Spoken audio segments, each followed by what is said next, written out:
Indoor cycling, Zwift, racing, parenting.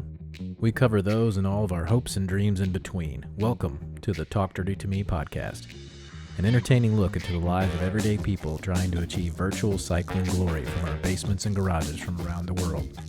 This podcast is rooted in Zwift and has evolved into found friendships, fitness, health, and a little sprinkle of humor. This may be one of the only podcasts where a little heavy breathing shouldn't scare you away, because we're riding our bikes while we're recording it.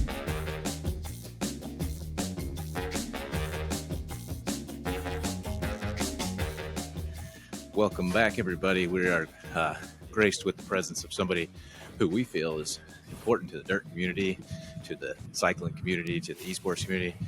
You may know him from the Zombie Unique. You may know him from his work with the Dirt Dad Fund. Everybody, Chris Schwenker. Say hi, Chris.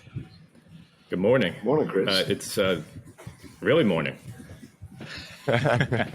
We like to do things full bore. So when we say morning, it's like crack it on. Well, I'm honored, gentlemen. I really am. It's a real privilege to be in your company this morning. Although you guys had put me in a really bad position because you had me following Keith Miller, and I don't really think that was very fair. You know, to your point, Sterney hasn't been on yet either, so he also will follow Keith Miller. So yeah, so am I getting sandwiched in between the two of them? I'm going to be like the middle child that no one will ever remember. That's not true. We won't let that happen, I promise. All right, well, I appreciate it. Give us a little bit of your background. We were talking beforehand, but kind of tell us where you're from, what your spot in all this came about. All right, well, I live on the north shore of the North Fork of Long Island. That's in New York, Eastern time zone. I have two kids. My son is in his final semester of graphic arts and design school. And I have a daughter who's 19, and she's in her second year of nursing school in a college nearby. My wife and I actually recently transferred our practice to one of our employees, but we ran a private physical therapy practice for about 25 years. I've been a physical therapist for about 25 years. Kind of, I guess I would say I'm in semi-retirement at this point. Congratulations on that, yeah. Yeah, I appreciate that.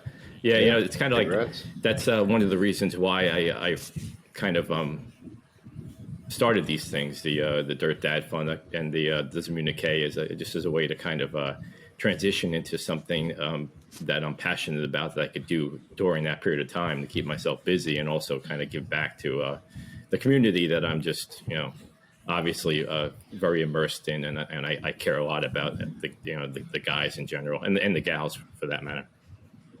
So I'm sorry to focus on, you just pronounce it Zwift. So obviously my Southeast Missouri did not come through on the that's funny because the name is obviously something that gets spoken about a lot, and it's I've done a decent amount of racing. I'm not very good, of course. I wasn't gifted with much in the way of athletics. But don't discount your abilities because you beat me every Tuesday. But go ahead. You beat all of us every Tuesday. Well, I got to be fair. I have a very strong team, and they make everybody look good.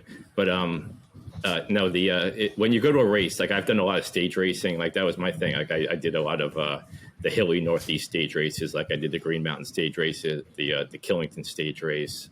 I've done the race of Mount Washington, and they give you a race bulletin before and after every race, and it's called a communique. So that's the genesis of the name. It's communique with a Z. It all makes sense now. Yeah. Very cool. So then, being into the physical therapy realm, was that a natural progression to cycling? Or that's interesting because. I haven't always been a cyclist. It's kind of been a roundabout thing. I've always been an athlete all my life. I was recruited and I played soccer at a Division III school, and I was pre-med there. And I actually got accepted to medical school. I went to medical school for 2 years, and I took a leave of absence. But back then, I was very much into physical fitness, but it had nothing to do with cardiovascular fitness. I weighed about 50 pounds more when I graduated from college than I do now. And I could, I just basically just lifting. I ran away from anything that involved raising my heart rate above 80 beats per minute because I wanted all of every single spare calorie to go into building muscle. I was a big dude and I was strong, but nothing in the way of cardiovascular. And except for soccer, soccer is very physically demanding as far as that's concerned. But when I wasn't playing soccer, I was trying to make myself big. I would try to lift as heavy as I could. But when I graduated from college, that was the last time I touched a ball. And shortly thereafter, I shouldn't say shortly thereafter, but a number of years later, my dad, who was a very young guy, had one heart attack in his life, and it killed him. He was 53. And at that point, my wife was pregnant with my first son. So my dad's been gone for about 22 years now. He never got to meet my son. And I said to myself, this is not sustainable. I'm 195 pounds. I'm only 5'8". I'm big. I'm strong. I don't have any fat on me, but I can't walk down the street without getting winded. I need to figure this out if I'm going to be around for my kid. The genetic cards are stacked against me. So I started doing some, just some like riding a bike in the gym, and I'm like, this is pretty cool. And then I met some people that, did some mountain biking, and it just kind of progressed. And I'm one of these guys that doesn't do anything halfway. So my cycling learning curve You're was in good company. Yeah. My cycling learning curve was very steep and a little bit bloody involving mountain biking. But I got to a point where I was able to get on some group rides and compete with some people, and it's been a pretty fun journey from there. So do you remember? So you started as a mountain bike? Well, when I was in, so I guess we could circle back. So I took a leave of absence from medical school because I kind of realized that it just wasn't for me. After getting to meet a bunch of the doctors and kind of getting a little taste of what their lifestyle is, and that wasn't the lifestyle that I wanted to lead. So right. I took a leave of absence from medical school, and I got into physical therapy school, which you would think would be easy after leaving medical school, but it really isn't, because the two of them are very mutually exclusive, and they kind of have an ivory tower mentality. But it was in physical therapy school where I met some guys that did some mountain biking, and that's where I started. It was cool because I could kind of learn without getting run over or skidding down the road. When you crash it in the woods, it doesn't hurt as much. And it's at least slower at first. Yeah. So no exactly. cars but either. It also, it allows you to really build up your fitness because you're always grinding, and I didn't realize that until I started getting on the road.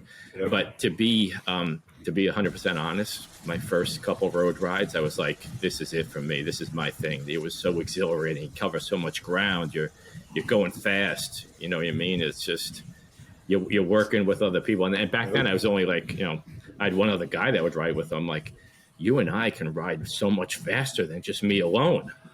This is incredible. What is it? What is this phenomena that we've discovered? But yeah, what magic? But, so then the ride just grew and grew and grew, and I don't know. It's kind of like when you have a cyclist really mentality, cool. Things have a tendency to grow and grow and grow. Yeah. Do you remember when you got on Zwift for the first time? Yeah, that was another whole thing, because I was a real staunch holdout, like you guys. Because I had to practice and I had the young kids. I was always training in the dark, so I had a CompuTrainer, and I would just drone away on this CompuTrainer. Like I would do century rides on the CompuTrainer, 5-6 hours. And I thought that the graphics on my screen was like the ultimate. You know what I mean? I'm like, I got it. This is the thing.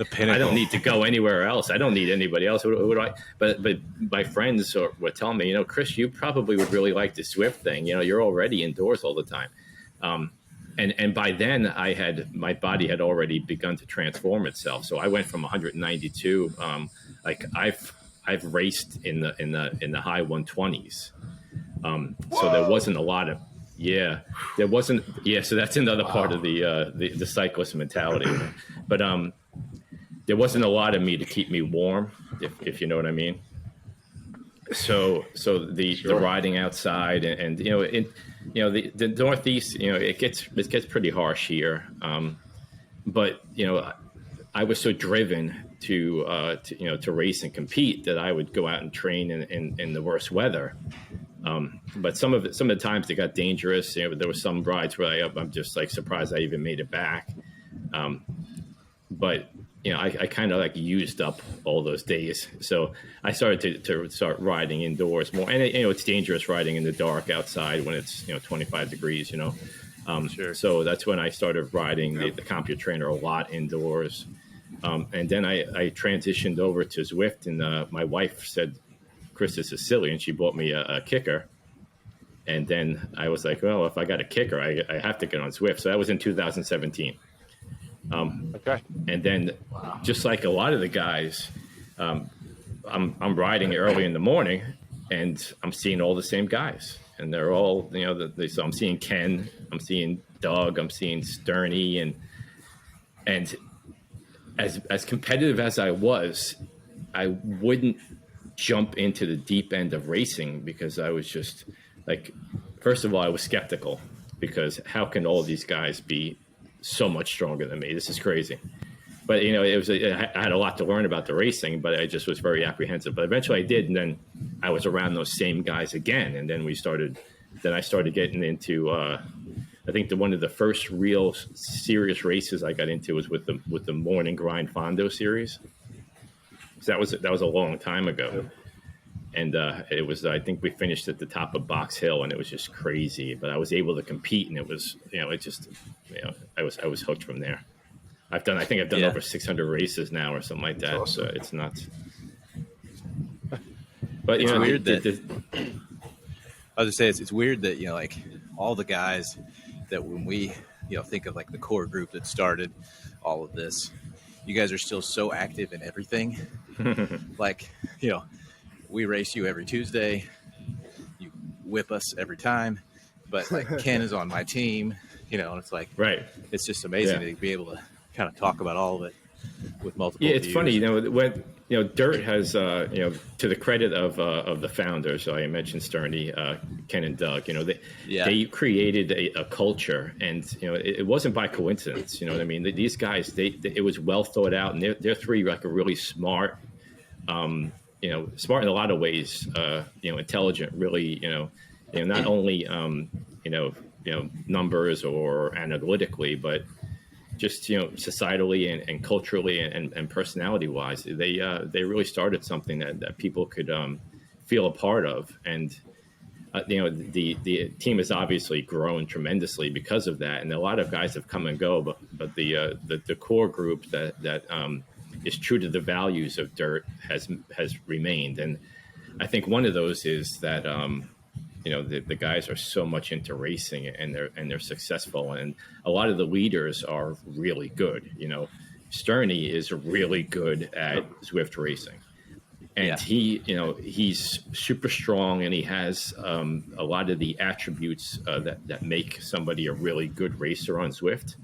But he's also the smartest Zwift racer that I've ever. My goal is to have numbers similar to his whenever we race, and I rarely ever beat him, and I rarely ever achieve that goal. But it's something to strive for because he's the best. Yeah, I'm sure Sully was saying he's always the one that's got the fastest time with the lowest watts per kilo. Yeah. Yeah. No, I was just saying I learned everything I know from Sterney. There you go. Some combination of Sterney and Sebastian. Sebastian. All right. Sad. So we I guess you could talk about what it was that made you start the Dirt Dad Fund, because I think we all appreciate what that is, and it kind of slides into the mentality of this kind of, I still want to say brotherhood, but obviously it's more of a family with ladies and people of all backgrounds. But if you want to talk about the start of that. Yeah, so I guess when you're immersed in the culture, it's not just getting on the trainer and riding for us, right? It's the dirt and the dirt family and the dirt culture. It's basically 24/7, right? We're constantly communicating with each other, and it's hilarious because if you try to explain it to people outside of the culture, they have no idea. How come you have friends that you've never met, but you speak to them every day, all day, and you consider them the best friends that you have, right? I have friends that I've known all my life that I speak to them once a week, maybe twice a week. But the guys that I ride with and that I've gone to battle with and have seen me in my most vulnerable times, I speak to them all the time, and they get it, and they get me. So when you're involved in a culture like that, it's invariably things come up because it's life, right? We're parents, we're fathers, we have things that go on, but some of the time there's serious things that go on that require serious decisions, and it's heartbreaking. And a couple of those things have come up, and we would kind of arrange small fundraisers internally and take care of the guys, but it's hard because because we're dads and because we engage in a sport that really isn't easy. You know what I mean? So there aren't too many slouches that do what we do, because if you're a cyclist and you're doing it right, it hurts a lot and it requires a lot of work. So if you're lazy or if you're a slacker, you're not a cyclist. You know what I mean? So the guys that are in the community have already gone through that initiation process. So, but what comes with that is that you're really, really proud, and you don't want to accept a handout from anybody. You're going to figure it out on your own, right? So, but there comes a time when it's, if there's help available and you need it and you're desperate, you take it. So there were a couple of times like that, and I got to speaking with another one of the very early founding members, not a founder, but one of the early members, Tim Busick, who goes by the tag, the Disc. And we had a mutual teammate that was going through a really rough time. His wife was stricken with cancer, and the insurance bills were just piling up, and he was really in a bad way. So we arranged a fundraiser, and we donated some money. We gave it to him, and we kind of helped bail him out a little bit. So I was thinking, this has come up a couple times, but it's really not easy because no one wants to put their hand out to ask for donations, and the guys that we're giving the money to or gifting it to, they don't want to take it because it's a handout. So nobody wants to put their hand out, and nobody wants to take a handout. So I was like, is there a way that we can do this that will solve a couple different problems? So that's when I came up with the model of creating merchandise that within the dirt community and cyclists in general, who doesn't want cool merchandise, right? Who doesn't want, the end. I don't know if you agree with me, but the Mustache Man logo is brilliant, right? It might be as far as I'm concerned, it's better than the Nike swoosh. It's one of the best logos I've ever seen, right? So who doesn't want that in as many places as possible? So if I can create this limited edition merchandise and sell it at at an up cost and put all the proceeds into a fund, and then that fund is then utilized to help the community. So the way that it solves problems is that we get cool merchandise, and I'm able to offer that. I'm not asking for a direct donation from you because you're getting something in return. So my hand isn't out to you. And when I go to give that money to somebody, I'm not giving them a direct donation. It's the proceeds of a sale of something. So it's not like I'm just handing you over money. It's money that's in the fund. So it kind of solves those three problems in one. And it also allows us, the opportunity to connect with the community and also do some things to give back, which, it's if you're a cyclist, you're doing a lot of hard work, and you're going to be doing it anyway. Wouldn't it be nice to be able to make a really impactful change in somebody's life at the same time? So that's the reason why I started I had the concept with Tim, and then I pulled in Sterney because dirt is basically his thing. So we required his blessing with that, and he's extremely great at having a finger on the pulse of the community in general. And then I also pulled in Pete Butler, who is just one of the most insightful and empathetic and intelligent people that I know with as far as dealing with people and really kind of putting things into priority and into perspective. So the four of us have taken it from there. Awesome. Sully, did you have a question? I saw you Great getting idea. closer to the microphone. Well, I was just going to say, we get to be a part of something that's making a difference, and we get to tell our wives we're buying cycling gear for charity. Yes. Exactly. Yeah. So like when you mention make a difference, a lot of people ask me, is the Dirt Dad Fund a success? And my theory on all of the things that I'm doing these days, because like when I was in the practice, how do I gauge success? I gauge success by, am I able to provide for my family? All right, so that's taken care of. Am I able to help my patients? Okay, that's taken care of. So it's pretty well defined. But when you're doing something like the Dirt Dad Fund or the Zwift, it's really hard to define that.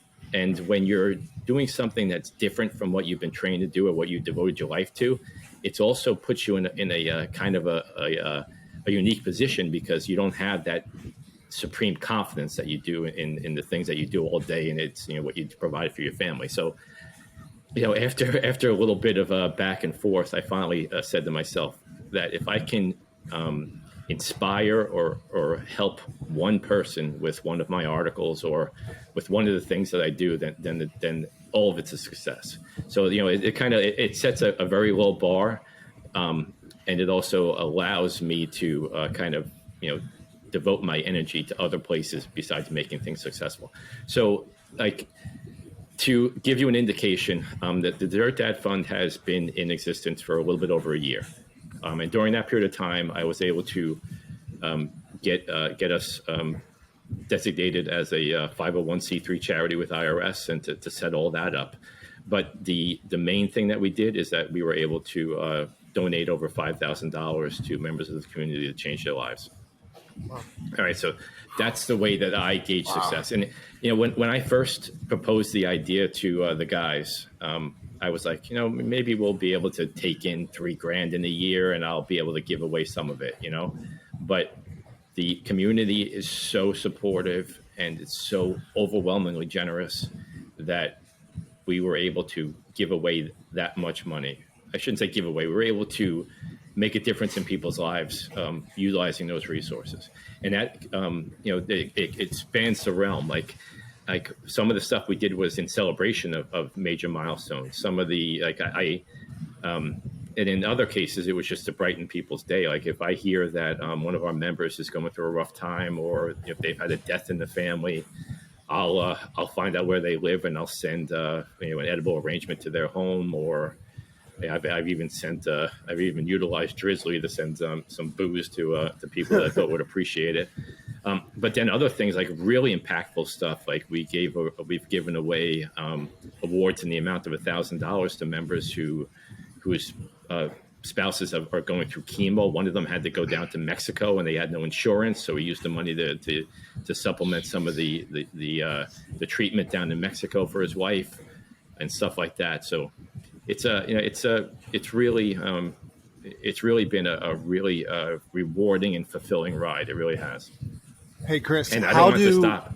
That's awesome. How do you find out about these needs? Like, is there someone is it just nominate random, or is there a way of submitting names, or like how does that work? Okay, yeah. So nothing's random in life, silly. Only kidding. No, everything is random in life. No, we have a website, and it's at thedirtdadfund.com, and there is a nomination form there. But that's not usually the way that we find stuff. That's just kind of like the place that we funnel people through, so that everything is uniform and it's transparent and above board. But it's usually word of mouth. But the most challenging aspect of the Dirt Dad Fund is giving the money away. I have to be honest, because like I mentioned earlier, there are no slouches in the cycling community. So if you're a cyclist, you have the money to buy the equipment, you're putting in the hard work. So most often you don't really need financial assistance unless it's a really extreme circumstance.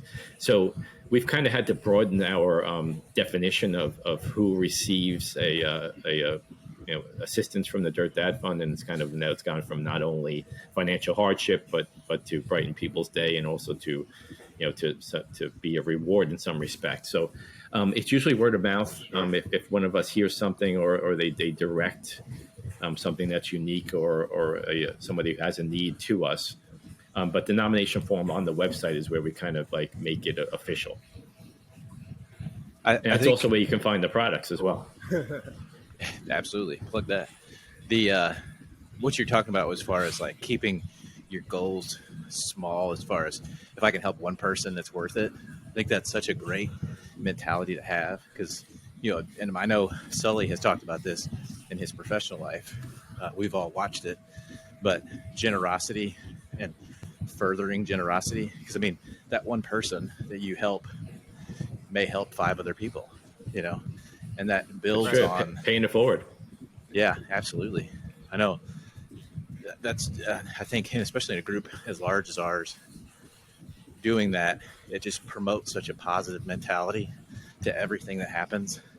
Yeah. And I think that's, for me, for sure, was one of the main reasons to come back to it every week or every day. It's just that positivity that everybody has. But I agree 100%. Oh, I appreciate it. I'm the last one that should be thanked for any of this. It's without the support of the community, we're nothing, and without people like you guys that are promoting the message and getting it out there, then you can say a whole bunch of things, but if nobody hears them, it doesn't really mean very much, So the reason why the community works is that it's a collaboration, and everybody is buying into the family and working together and pulling for each other, whether it's on the bike or off, and that's something that's really unique about Dirt. Like I'm not a gamer. I'm not involved in any of the other online communities. All I know is Dirt, and it seems like a really unique thing to me, Oh, it absolutely is, for sure. I mean, just comparing it to, if it's in that weird category of it's an esport, but it's an esport where you're actually moving your body, right? Not like sitting in a chair. So it's it's something that's totally unique. Yeah, it's funny because I try to make that comparison all the time. So I think, so is the bike the joystick, or are you the joystick? Are you the controller for the game that we play? It's interesting. And then when I think about I did some freelance writing for Zwift Insider and stuff like that. If you guys know that with Eric there, and he was always great. He was kind of a mentor to me as far as that's concerned. But I was trying to think of when I started the Communique. Eric is really great at the technical stuff, and he's really great at Zwift. So, if he's writing and promoting from the bike to the avatar, then the Communique should be the athlete to the bike. So kind of like bridging the gap between the athlete and the avatar, and that's kind of the theme that I try to follow when I'm writing my articles. Trying to help the athlete, not necessarily how to work their computer or have the fastest bike in game, but how to make their bike at home go faster. Right. Sure. That's awesome. So now, we had talked earlier prior to hitting that record button, but you had mentioned some rebranding and kind of revamping of the fund and the site. Yeah, I'm in an enviable position because I turned 50 this year, and I one of my goals and my wife's goals, we run the practice together. She's a registered nurse, but she worked as my office manager for the 25 years that we're in practice. And my goal was to retire at 50 because, as I told you earlier, my dad didn't live much after that, and I wanted to enjoy my life and be there for my kids and kind of prioritize quality of life rather than quantity of material possessions. And I've been really fortunate, and I've been blessed in that respect. So the next phase of my life was going to be to try to give back.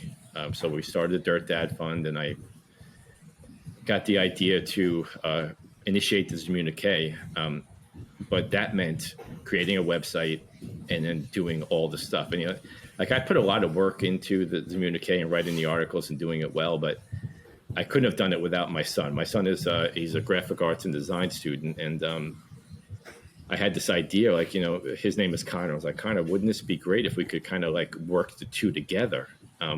Selfishly, I'm thinking like you guys probably do. Like I'm like roping my son into doing stuff with me. This is great. And he's 21 years old, because this could even be more fun. So he's like, yeah. So that he pitched the idea to his advisor at school, and he made the communique website and the Dirt Dad Fund branding his senior project. So he's doing that as a requisite for graduation. So like when you think about it, dirt is now impacting the professional career of my son as well. So, and we get to work together basically on a daily basis. And I couldn't even begin to do it without him. Like I speak, like there's a lot of work that goes, technical stuff that goes on behind the scenes. I like that water bottle, by the way. Nice. You like that one, right? I got the same one. I'm geared out over it. Cool. Dad Fund geared out. I like the headband also. So he's involved, and it goes beyond that, because the Dirt Dad Fund stuff is not just the products and stuff; it's getting them out, and that's a big thing. Yep. So my kids are all on board. I joke that my son is the head of the IT department, and my wife and my daughter are the shipping and logistics team. So, I think I saw the picture one time of them packing. Oh yeah, stickers into envelopes. Yeah, well, on the kitchen table. My wife she's just like obsessive with it, and I think it's part of the formula that works. Like when you buy something, you don't want to wait around for months and months and months for it to show up, right? So I'm like, if we're going to be creating a something that people are going to want to buy into, then we need to also provide a customer service. So she is intent on getting this stuff out the very next day. So she's become like we have a relationship with the guys at the post office. She brings them donuts once a week that they'll take care of us, because sometimes she shows up there with 40 things that need to go to all over the world, and it's a lot. She's sitting in front. Exactly. She's sitting with the guy at the post office for an hour sometimes, filling out customs forms and this and that. She's like, we've had some guys that order stuff, and we look at the address and we're like, where is this place? I've never heard of this place. This is not an address in any place where I live. You know what I mean? There are abbreviations here that I don't know. So she's had to learn. She's had to learn geography in the process as well. It was Cape Girardeau, wasn't it? That's what stumbled on her. Yeah. No, everybody knows Cape Girardeau. Right. From the tabloid TV shows. It's when you start getting into prefectures that you get a problem. Oh yeah, that's a whole other thing. I just want to say to me, that is a judge of the caliber of person and their character. Like your wife bringing donuts to the post office. I mean, that tells me right away your wife is an amazing lady. So, you have no idea. Well, if you have my wife is my biggest fan, and you wouldn't believe some of the stuff that she's gone through to support me, and not only in business is one thing. She basically had to take an incredible leap of faith, because if you've ever gone into business for yourself, it's a very risky proposition in the beginning. Sure. But just like I'll tell you a little story. One year I was doing the Green Mountain Stage Race, and it's a 4-day stage race in Vermont. And it's usually toward the end of the season, so the weather is very variable. The Queen stage finishes on the top of a what's called App Gap, so it's a 90-mile road race, and it finishes. The fourth climb is a beast. It's App Gap. I think it's the highest paved road in Vermont, or the highest maintained road in Vermont. But the final K is 15%. Average is 15%. Right, and that's after already climbing for about 15 minutes. And in order to be there at the finish, the spectators have to get bussed in, and it starts at early in the morning, and because they close the road so the guys can race. There are guys coming in all day, and there is no option for her not to be there, because 4 out of the 5 years she had to catch me as I was coming over the line because there was nothing left. It's just it's grueling. And a few of the years I actually was, I did, fairly well. So anyway, so I'll get back. So, and the way that we would work it was great. My daughter and my son would wait down for me at the bottom of the 1K 20% section, and then they would run next to me. My son, who's stronger, would start, and then he would pick her up, and the two of them would be yelling at me, and they could walk faster than I could ride. That's how steep it is. One of the years, it was spitting rain. It was 32 degrees. The wind was blowing 40 miles an hour, and the three of them waited on the top of that mountain for 5 hours for me to show up, and it never got better. And because I have such a hard time keeping warm, I was dropped after the first climb, and I just was finishing because I had to finish because they were waiting there for me, and they waited there all that time. And that's just that's not to mention all the times that she's had to scrape me up and bring me to the hospital and everything else. You know what I mean? Yeah. and all the stupid bonking episodes in the middle of nowhere, and I can barely see to dial the phone, but you need to come find me wherever I am. Right. Use this GPS coordinate to pick my body. This was before GPS. Before GPS. I think that awesome. our spouses and our families get, we obviously know how much they do for us, but outwardly, I don't think they get enough credit. I've said that to these guys before. I'm like, my wife deserves so much credit. Oh, I can't, my wife is an incredibly strong and devoted person, but virtual cycling has been the best thing that's happened to her too, because you're at home. Yeah, she likes to watch me race, and she's sitting next to me and she's yelling. She's like, she grabs my phone. She's being my power up co-pilot and everything else. And when we get into a sprint, she is all over me. If I give up early, she's like yelling and screaming. It's hilarious. But she's also one of the most knowledgeable cycling fans that I know. Also, she knows what's going on. She knows where I am. She comes in when I'm halfway through a race, and she can tell whether it's going well or not. She can judge by who's around, and she knows the courses and all this stuff. She's not a fanboy for me, you know what I mean? But she's just interested in what I'm doing, and she's also an athlete, and she's a million times tougher than I am too. She goes out and running on days when I wouldn't even consider leaving the house, So that's cool too. But yeah. Has she gotten into Zwift running yet? No, she not yet. That she it's more of a social thing with her friends, so she likes to go out and run with her friends. But she's done a half marathon. My wife, she's pretty into it. Wow. That's awesome. Yeah. So you were saying about your races. You were fully amateur then. You had no sponsors, no anything. Oh no, I'm doing all those stage races by yourself. I'm about as amateur as they get. I don't know. We're pretty amateur. No, it's when you start off with the gifts that I have, then amateur is about the highest attainable goal. No, and it was even worse than that, because on Long Island there's no elevation, right? So when you weigh 132 pounds on Long Island, we don't have elevation, but we have wind. So it's a mess, because I'm all over the road. I don't have the power to keep up with the guys. It's a very, it's not a very fun experience. But none of those guys want to, follow me up to Vermont and climb mountains, because it's not their thing. So I'm always up there all by myself. So I never had a team either. So that's another one of the things that I try to explain to my traditional cycling friends who think that Zwift is the most absurd thing in the world. I'm like, I've raced with you guys, but it's never been nearly as coherent as the racing that I do online, nor has it been as interesting or fun. Like, I can talk to these guys, right. It's like you talk about the ZRL and racing against you on Tuesday.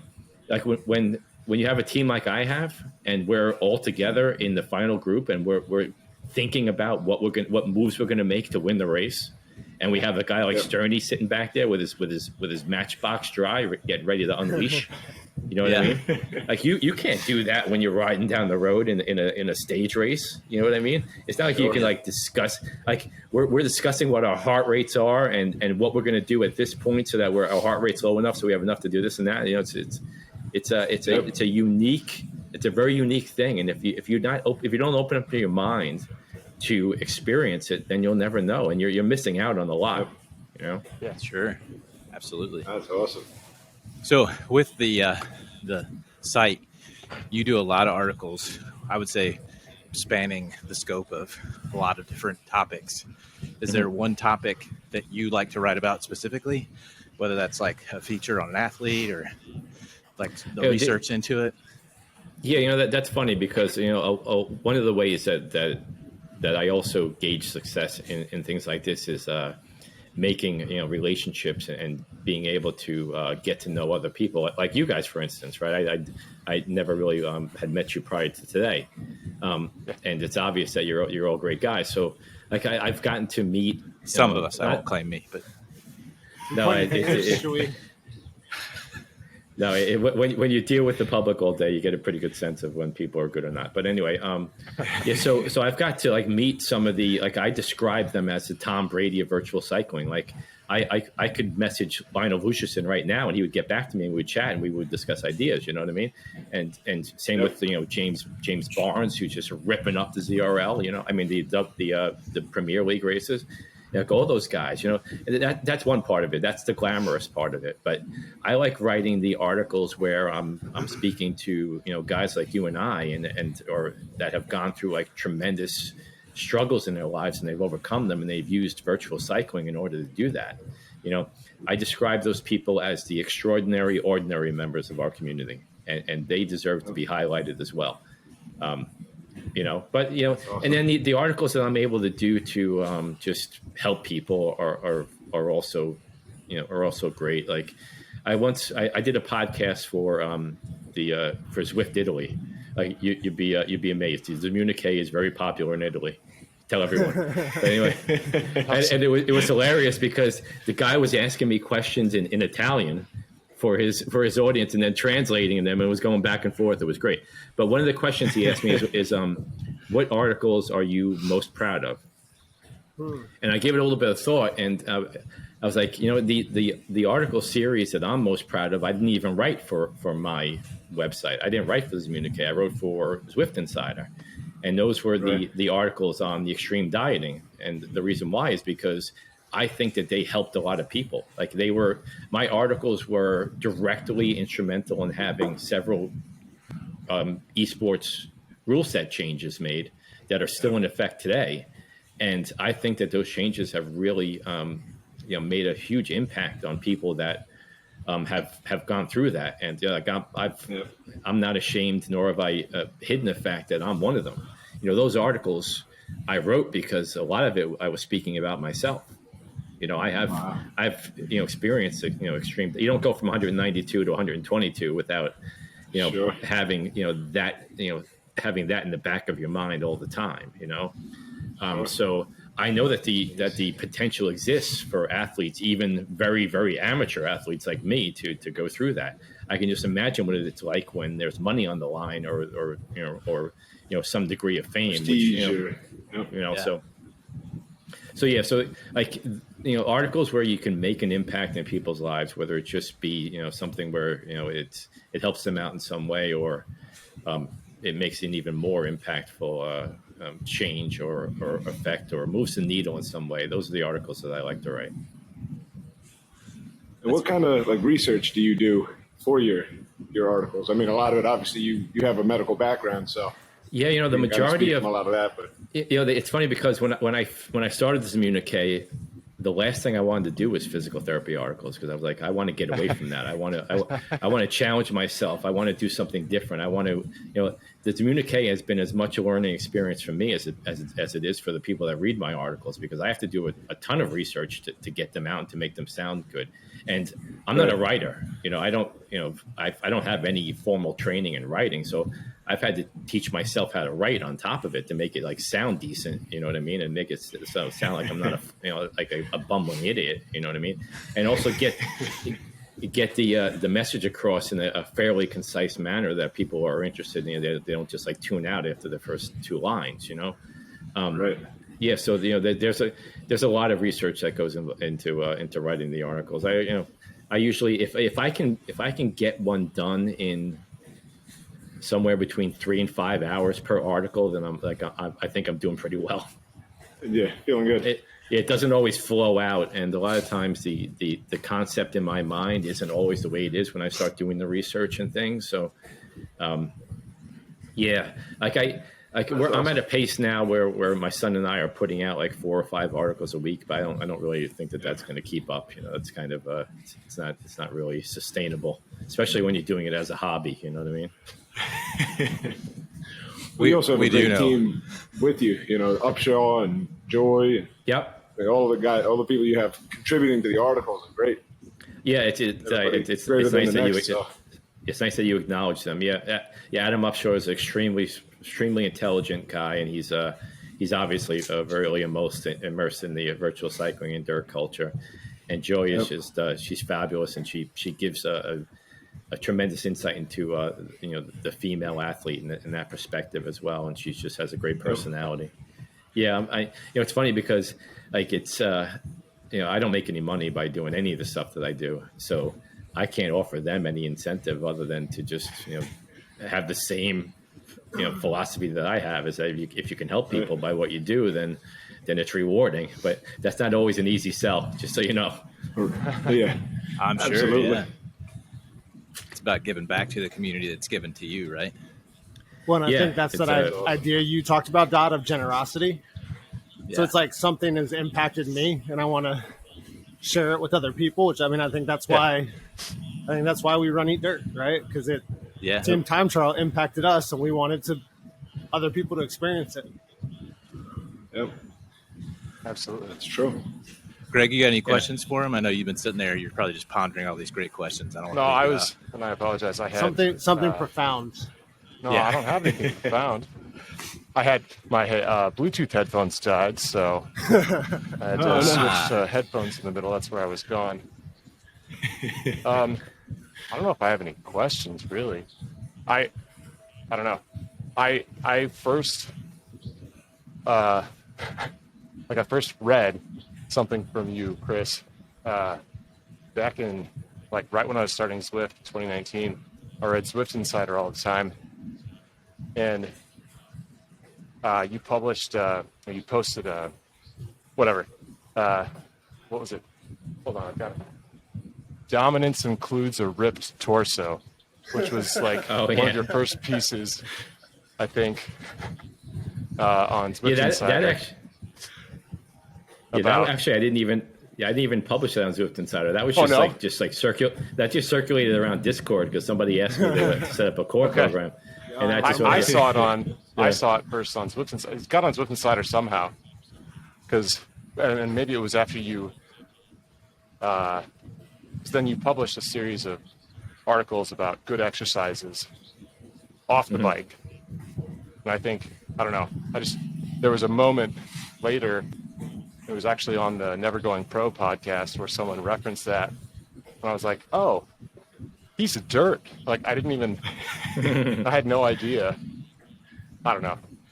It's far reaching. Yeah. Eric. And then is so much since then. Eric, yeah. Chris, and I know you said don't thank you, but I think you talked about the community. And I think everybody has a different role. And so thank you for doing your role in the community. Absolutely. Yeah. Especially that entrepreneur role, the person that's willing to take some risk and do some sacrifice and push for an idea to happen. There's just not that many people that'll do that. Yep. It's nice that you say that, but it's certainly not the way that I like to think about it. When in my practice, I would do a lot of pro bono stuff. Yeah, I guess that is right. Doing the right thing even when no one's watching, right? But but Chris, when you do your role, it allows other people to do their role. Yeah, Like, so it is community. It's not just you, but it's like it all works together. Yeah, I guess that's what it's all about, right, gents? Yep, absolutely. 100%. Yeah. Yeah, like I was about to say, like I would do a lot of pro bono work in my practice and see some of patients. I know they didn't have any money, without not have them charge a copayment. And my wife would look at me and she's like, Chris, really? And I'm like, yeah, And we always used to say to ourselves, someday this is going to come back to us. And when we were thinking about the retirement and thinking about that all working, it occurred to me that it's already come back to us. And now is my turn to give it back to other people. That's awesome. Because I haven't always been this way. I've been a hard driving, micromanaging SOB for on the bike, at the office. I have a lot of great employees, and that's only because they weathered the storm, and they were and my wife was there to act as a buffer between me and them. But yeah, so in fact, it's one other thing. When I retired, I handed my business over to one of my loyal employees because she was just so loyal, and she could have gotten a job somewhere. Like, she basically ran my whole practice for me and made my life really easy. And she started off with me as like washing the floor, and then she put herself through school and then became one of my therapists. So I said to her, if you hang with me, and if you're loyal to me, and even though I can't pay you what you're worth, I'll make it worthwhile to you in the end. So last month I sold the business to her for $10. Wow, that's awesome. That's awesome. Yeah. I gave her everything. I didn't own it down to the last paperclip. I didn't own pay a penny for any of it. I just handed it all over to her, and now I work for her. She's my boss. That's awesome. Yeah, I said to her, I want to work 6 hours a week, but I won't work any more than 3 hours at a time. She's like, God, I got to deal with this diva. Yeah. So the first day I went into work, I went back to her after the shift was over. After my 3 hours was up, I said, are you going to invite me back? What do you think? What is the initial evaluation? Yeah. So you obviously have a lot of experience with racing and stuff, and been cycling for a while. If you had to pick one favorite moment, what do you think it would be? Oh boy, that's a tough one. So are you talking about like race results? Anything in cycling. One of your favorite cycling memories. Geez, Zwift in real life, race. Well, solo rides. I guess one thing that's really fresh in my mind is that I won a ZRL race last season. I won the first race, and that was huge because ZRL is where it's at now. You know what I mean? Yeah. So to win a race, it was hilarious because we're all on Discord, and I'm in the final group heading into the finale, and it's myself and two other teammates, and one of my guys made an early move, and then I covered it, and then jumped over the top of them to win the race. Wow. And as I'm crossing the finish line, I'm yelling my own name. so that was a great memory. But I think it's just like any of the times when I've overcome adversity to finish and not only finish well, but just to finish a race and to have my family like on the sideline seeing that happen. I think that those are the experience, because like as a parent, what do you want to do for your children? You want to set an example, right? Set an example of, and in our cases, it's to set an example for a healthy lifestyle and to do the right thing and to achieve a goal. But it's also to have them be better than you in every way, right? Have them be more successful, have them be more empathetic, have them be better than you at everything. So to be able to show them that even their old man can push himself to the point where he can barely walk or coherently speak, but do it in a purposeful way. I think that those are the times that are the best. Awesome. I joke around. I haven't had a ton of success, but I don't know if it would be as rewarding to me if I was winning every race and it just became something that I did and, it's whatever, Sure. I've had a little bit of success and it's made it really, really meaningful to me, so yeah, that's a tough question. You win the tough question of the day award. And I think too, what you're saying, one of my favorite parts of this community is even if you're not winning, there are people there to be like, hey, good effort on that climb, or, awesome job on getting that 3.5 or 20 minutes. Absolutely. Help you to find that silver lining. Always supportive. Yep. Yeah, and you don't really find that on the road because the guys don't know what's going on. They don't see it. They don't hear it. Yeah. It's So with all the recent changes we've had at Zwift and obviously your continued involvement, do you have something that you're looking forward to coming up, or is there something you wish you could add into it? That's funny because the technical aspects of Zwift aren't really my thing. The community aspects are my thing. Like any kind of racing, like I'd like to see a little bit more of an emphasis on junior racing and junior development. We're going through a time in our culture and our society and the world where kids are not really doing the things that you and I did as kids. They're not outside playing. They're not joining the youth leagues. They're indoors. They're playing video games. You know what I mean? Yeah, sure. So, but Zwift is in the position where they could make a video game something that also promotes a healthy lifestyle for kids.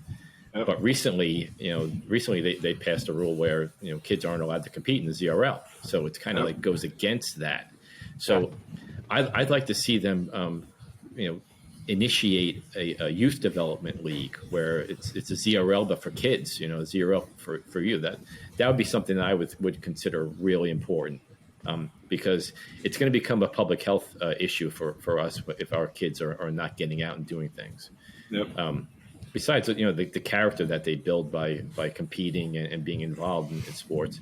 That would be one thing. I guess from the technical end, if we can make what we do a little bit easier, so you can just get on and do it, that would be nice too. And if you can get on and do it and have it always be the exact same experience, that would be great also. No Bluetooth dropouts. And just like not have to be in the middle of something and then something different happens that you've never seen before. Yeah. Yeah. It's funny because Flying. if Zwift only consisted of one course, I could care less. Like I don't know how many route badges they have. Like every now and then the notification pops up. I'm like, oh wow, that's really nice. But I like being able to. And most of the time, I ride all the same courses. I train on all the same courses and do whatever. That the gamification side of it is not really what appeals to me. What appeals to me is the ability to compete on a level playing field with a bunch of guys that are as passionate about it as I am. That's awesome. Actually, absolutely. If you had one piece of advice for a new cyclist, just speaking about broadening it to children. Yeah, there's obviously a lot of new riders out there. If you had one piece of advice for them, what would it be? Not just kids. I mean, even like myself, Dodd, we started within the last year and a half, 2 years. Right. Yeah, I think I think one of the mistakes that I made. Yeah, I think one of the mistakes that I made is that I was just way too focused and driven on the the marginal gains or in the beginning even major gains, and I kind of like lost focus on the enjoyment side of it because I was so driven by getting better. Right. And in a lot of ways it was a huge mistake because it sent me down the path of disordered eating and other obsessive things that kind of puts a little bit of a strain on the household and stuff, and it also puts a strain on your body. You think you're really fit, but if you're not really doing the things that are helpful to recover and otherwise, and it's really not helping you. You could ride your bike fast, but it's not really great for all the other times, So I guess that would be some of the advice that I would give is to kind of like have a more big picture look at what your goals are for cycling.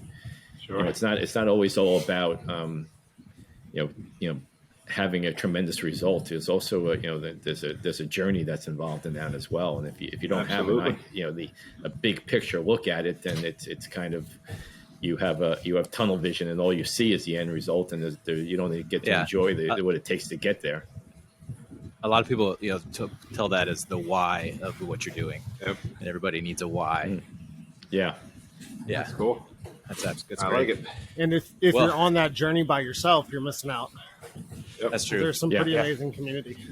Find your people. Yeah. Find your tribe. And for over a decade, that's what I would do. I would go out and just ride by myself and just try to hammer myself into the ground.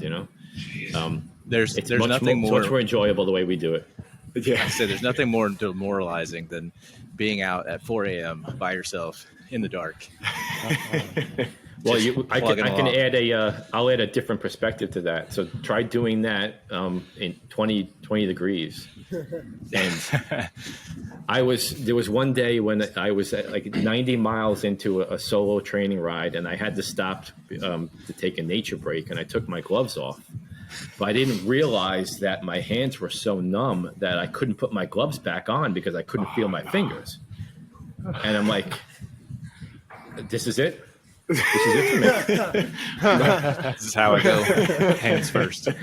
And I was only a couple miles away from the house, but I couldn't pedal the bike anymore. So anyway, eventually I gathered myself and I walk into the door, and my daughter, who was younger at the time, and my wife is there, and my wife looks at me and she knows, she's seen the look already. But my daughter says to me, "Dad, how much did you?" And I'm laying by the fireplace now with trying to defrost, and she goes, "Dad, how much did you ride today?" I said, "Oh, I rode 97 miles." And she goes, "You couldn't do that last 3 miles?" You're right, honey. Let me go back out. Yeah. So that's what you're awesome. dealing with. Yep. As only a kid Chris, can I'd say. like to say thank you so much for joining us. We really appreciate you hopping on so early and hanging with us for an hour. If this there's is early? anything, for some of us it is. Yeah, For me, Dodd's an hour back. That's Central Yeah, Time. no, Central yeah, time. That's right. In case you didn't notice it's truly that, been an honor. If you have anything you want to plug or you want to say before you I don't want to plug. I think that this whole entire conversation has been a plug of the things that we're doing. I just say the only thing I'd like to say is that the only reason why the Dirt Dad Fund works, or even the Communique for that matter, the Communique is basically just a huge advertisement for the Dirt Dad Fund, as far as I'm concerned. But none of it is a possibility without the overwhelming generous support of the community. It's nothing without you guys and the far reach that we have. So that's the only thing I'd like to say. I'd just thank you for all the support. I'm going to keep doing what I'm doing as long as I continue to have the support. And the goal is to try to help as many people as possible. Absolutely. That's the whole plan. Well, thank you so much. Yeah, man. And, Thank you, Chris. Yeah, thanks. with that, we'll wrap it up and see Great. you out on the course on Tuesday, right? I'll be looking forward to that. I'll be behind you. Well, quick shout out for the monthly fitness challenge too. We promised Jose we'd give it a shout out. What is it? A 1 mile run, right? 1 mile run. As fast as you can run 1 mile. Post your time in the main. Anybody picture. who's willing to try. I will say nothing negative about Jose, but I will not do that run. Yeah, All right. that's why I got a bicycle. Yeah. We'll see you guys next week. All right. Thanks, gentlemen.